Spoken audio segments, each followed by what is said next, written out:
Yo, what's good? Japan's like this wild mix of contradictions. It's a country with super kind and respectful people who are also into stuff like samurai and sumo champs. They import almost all their food, but they're out here exporting seafood to the whole world. Their natural resources. Barely any. Yet they're one of the richest countries out there. And get this, by law and constitution, Japan doesn't have a regular army to protect it, but they still got these defense forces that could flex on some of the top militaries worldwide. Welcome to the Ask Away channel. If you're new here, don't forget to hit that subscribe button and turn on the bell so you catch our vids as soon as they drop.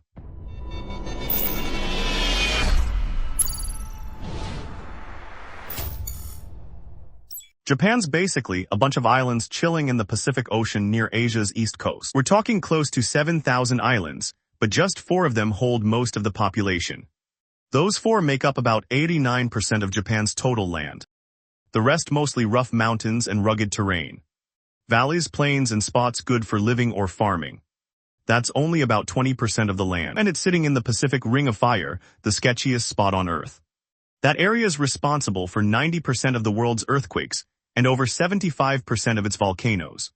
So yeah, Japan's tough geography shaped a stubborn, fearless people.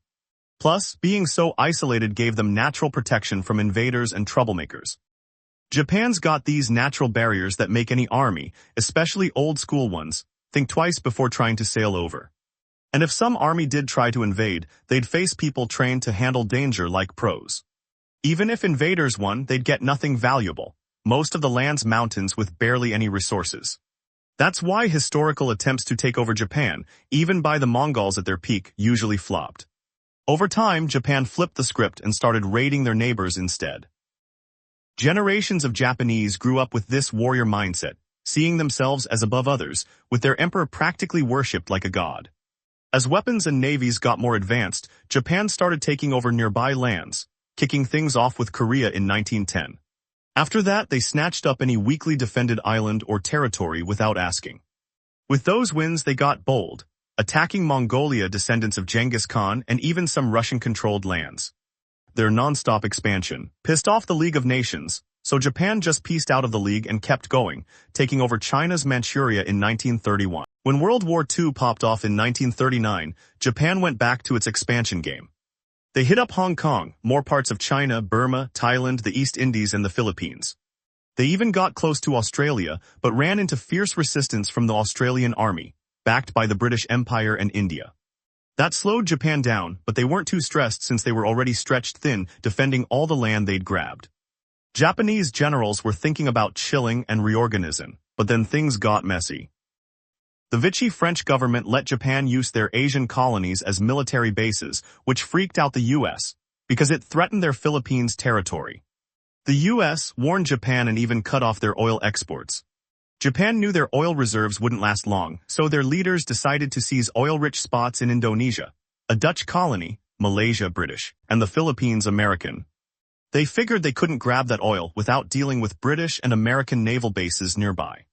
Since the British Navy was the world's strongest at the time, Japan planned a bold move, attack the U.S., Pearl Harbor, mess up the British front, and send forces to take the oil colonies. They called it Operation Octopus, spreading out like an octopus's arms to hit multiple targets at once. On December 7, 1941, they launched the attack, hitting Pearl Harbor and other spots. The Pearl Harbor strike planned by Admiral Yamamoto was a success, but he wasn't even hyped about it. He thought Japan could score some early wins, but wouldn't hold up long-term because they lacked supplies and logistics. After taking that huge hit, the U.S. bounced back fast. Back then, America wasn't a top military power, but they were a scientific and economic beast. When they needed to flex militarily, they did it quick. Japan, on the other hand, relied on their fighters' bravery, not science or tech. So the U.S. fought with better technology, one big surprise. They cracked Japan's secret codes, so they knew Japan's every move. American attacks caught Japan off guard, and their planes were way better. Bravery alone couldn't stop the U.S., who started freeing Pacific islands one by one until they brought the fight to Japan's own islands. Even with all that pressure, Japan refused to give up.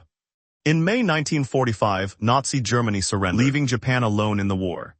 On August 6, 1945, President Truman greenlit the atomic bomb on Hiroshima. After showing its devastating power, the U.S. demanded Japan surrender immediately, no conditions, or face another bomb.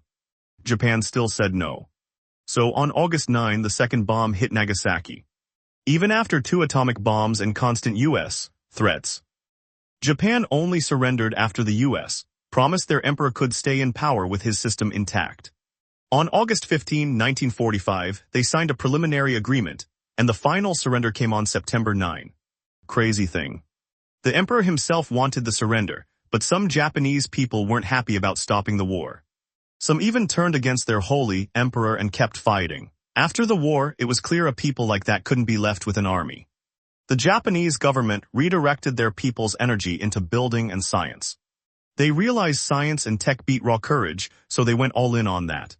Japan's parliament made a deal with the U.S. Japan would disarm the U.S., would handle defense, and in return, America would hook Japan up with scientific expertise to rebuild. Japan proved their grit again, pulling off an economic miracle. As the world started trusting Japan's new vibe, they got some leeway to build self-defense forces, basically an extension of their police. These Japan self-defense forces grew to have heavy weapons across all military branches, and now they're ranked 5th globally, according to Global Firepower. And that's it. Who made it this far? Y'all are the real MVPs. Drop a like before you bounce so we know who stuck it out. And if you've got any questions bugging you, hit us up in the comments below. Peace.